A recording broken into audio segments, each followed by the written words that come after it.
Kot veste, je Ustavno sodišče prejšnji teden obravnavalo tudi zahtevo za presojo ustavnosti zakona o parlamentarni preiskavi, ki ga je na Ustavno sodišče vložila okrožna preiskovalna sodnica v Ljubljani Deša Cener. Torej, ta ista preiskovalna sodnica, ki je imela odločiti o zahtevi parlamentarne preiskovalne komisije o bančni luknji za zaseg dokumentov treh ljubljanskih bank, torej Abanke, Faktor banke in Nove Ljubljanske banke. Ustavno sodišče se je odločilo, sicer je zahtevo sodnice Deše Cener zavrglo. Kaj to pomeni? Zelo na kratko pomeni, da je sodnici naložilo, da naj naredi tisto, za kar je plačana. Torej, da naj odloči. Pa mi dovolite, da na kratko pokomentiram oziroma predstavim glavne poudarke odločitve Ustavnega sodišča. Namreč, Ustavno sodišče je v tej odločitvi zelo jasno zapisalo, da mora biti odločitev Ustavnega sodišča o domnevni protiustavnosti zakona odločilna za odločanje sodišča v konkretnem sodnem postopku. Ravno primera celjskega in mariborskega sodišča, ki sta na identično zahtevo ugodila zahtevi parlamentarne preiskave o zasegu dokumentacije, sta najboljše potrdilo, da je bila ta zahteva sodnice Cenerjeve v bistvu nesmiselna, da je pomenila zgolj zavlačevanje in da je parlamentarni preiskovalni komisiji za 6 mesecev podaljšala pot do dokumentov, ki označujejo znako bančne tajnosti, a so hkrati podlaga za ugotavljanje odgovornosti in zlorab v slovenskem bančnem sistemu, za bančno kriminaliteto, zunanjo in notranjo, ki je nas davkoplačevalce stala 5 milijard evrov. Sodnica Deša Cener je utemeljevala svojo zahtevo s tem, da naj bi zakon o parlamentarni preiskavi bil nedorečen, da naj bi nastajale pravne praznine in da zato ne more ustrezno varovati, če poenostavim, človekove pravice kreditnih map v Novi Ljubljanski banki, Faktor banki in Abanki. Ustavno sodišče je bilo pri tem zelo jasno, namreč dejalo je, da obstoj pravnih praznin v pravnem redu samo po sebi še ne pomeni tudi protiustavnosti oziroma neskladja z ustavo. In sicer pravna praznina je protiustavna le, če se je z ustaljenimi metodami razlage ne da zapolniti. Z drugimi besedami, če sodnik na podlagi konkretne zahteve ne more odločiti o predmetni zadevi.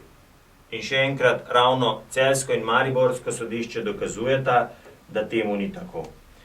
In kot ključno, če citiram iz navedb v zahtevi, torej zahtevi sodnice Deše Cener, ne izhaja, da bi predlagatelj k določanju postopkovnih pravil za odločanje o konkretni zadevi sploh pristopil, na kar v dogovoru upravičeno opozarja tudi Državni zbor. Torej, sodnica Deša Cener sploh ni odločala o zahtevi, ampak je avtomatično uporabila procesni korak, da je zakon dala na Ustavno sodišče in s tem zavrla odločanje o tej zadevi do odločitve Ustavnega sodišča. Zakaj se je za ta korak odločila, sam ne vem, ne poznam razlogov, lahko pa rečem, da je s tem de facto blokirala delo preiskovalne komisije, kar se tiče zasega dokumentov bank iz tega ljubljanskega bazena oziroma teh treh bank, ki spadajo pod odgovornost Ljubljanskega sodišča. Kakšna je trenutna situacija? Na podlagi tega, mi smo v vmesnem času na Ljubljansko sodišče poslali, mislim, da 9 zahtev za različne banke, za različne dokumente. Po nenavadnem naključju je vse dobila v roke sodnica Deša Cener in vse seveda na vse odgovorila, da ne more odločiti, ker je zakon na ustavnem sodišču. No, zdaj ta procesni del pade. Zdaj bo sodnica Deša Cenar morala v vseh 9 zahtevah bodisi odločiti, bodisi odločanje predati na višje sodišče. In zdaj bo višje sodišče tisto verjetno, ki bo odločalo, vsaj tako si lahko predstavljam, ker glede na performance, ki smo ga do sedaj bili deležni strani sodnice Deše Cenar, verjetno tudi v tem naslednjem koraku ne bo opravila svojega dela, tako kot je sodišče v Mariboru in tako kot je sodišče v Celju, ampak bo odločitev predala na višjo raven, torej na višje sodišče. To pomeni, višje sodišče nima tu nekega jasnega roka, ima zgolj instrukcijski rok, mislim, da 2 meseca, tako da ta zgodba oziroma ta odločitev ustavnega sodišča nikakor še ne pomeni, da bo parlamentarna preiskovalna komisija dobila tudi tiste dokumente, do katerih zaradi odločitve ljubljanskega sodišča do sedaj ni imela dostopa, ampak pomeni zgolj, da je procesna ovira, ki jo je vzpostavila sodnica Deša Cenar, zdaj strani ustavnega sodišča odpravljena in da se postopek pridobivanja teh dokumentov pač nadaljuje. Zdaj, bistvo je takšno, zelo poenostavljeno povedano. Če se bo sodstvo odločilo, da podatki o kreditnih mapah iz Nove Ljubljanske banke ne gredo ven, bo tako tudi odločilo. Bo višje sodišče, zavrnilo našo zahtevo za zaseg dokumentov. Zdaj, na podlagi tega, po dosedanjem vedenju, mislim, da ni ustavne variante, so zgolj samo še izredna pravna sredstva. Dejstvo pa je, da bomo v tem primeru prišli do nekih zelo bizarnih primerov sodne prakse. Namreč potem bomo imeli primere, ko bo temeljno oziroma okrožno sodišče v Mariboru in okrožno sodišče v Celju odobrilo zaseg dokumentacije na identično pravno normo, medtem ko recimo višje sodišče bo pa ta zaseg zavrnilo. Z vidika davkoplačevalca mislim, da to kar bistveno vpliva na dojemanje zaupanja v pravni red, pravno državo in eno pravno normo za vse. Jaz iskreno upam, da se to ne bo zgodilo, ampak da bodo sodišča sodila po zakonih, po pravu. Je pa treba opozoriti še na eno zadevo, kot veste, smo mi takoj v začetku, ko je sodnica Deša Cenarjeva zavračala naše predloge za zaseg dokumentov in še preden je vložila zahtevo na ustavno sodišče, pozvali tudi Vrhovno sodišče, da zaradi tovrstnih diskrepanc odloči in poenoti sodno prakso.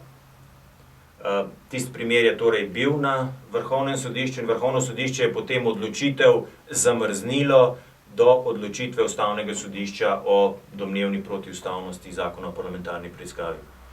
No, sedaj je tudi ta ovira odpravljena, tako da jaz verjamem, da bo Vrhovno sodišče poenotilo pravno prakso, da bo zakon o parlamentarni preiskavi obrazložilo tako, kot je bil namen zakonodajalca, kar je bilo podrobno obrazloženo v odgovoru na zahtevo po oceni ustavnosti strani parlamentarne pravne službe, zakonodajno-pravne službe Državnega zbora.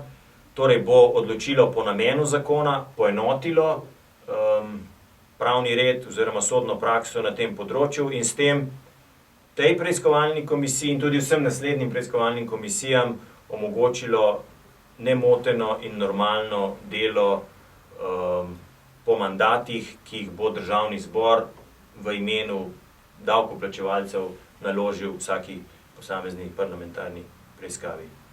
Torej, če povzamem, proceduralni manevri za preprečitev zasega dokumentacije so s to odločitvijo ustavnega sodišča odpravljeni. Sedaj je na rednem sodišču, da odloči o tej zahtevi In jaz pričakujem, da bo preiskovalni komisiji omogočeno, da pristopi k preučevanju vzrokov in odgovornosti za nastanek te bančne luknje prav vseh bank, ki smo jih davkoplačevalci dokapitalizirali in plačali zapitek teh, ki so ustvarjali notranjo in zunanjo bančno kriminaliteto. In nenazadnje je to pošteno tudi do tistih, ki so to bančno luknjo kopali. Namreč, zakaj bi bili v različnih situacijah, zakaj bi tisti, ki je kopal v Mariboru, imel večjo možnost, da ga odkrijejo kot ta, ki je to luknjo kopal v Ljubljani. Če imamo eno pravno državo, ta velja tako za poštene kot za tiste onkraj mejnika poštenosti. Tako da jaz upam, da v tem pogledu do parlamentarni preiskovalni komisiji omogočeno nemoteno delo tudi v prihodnje.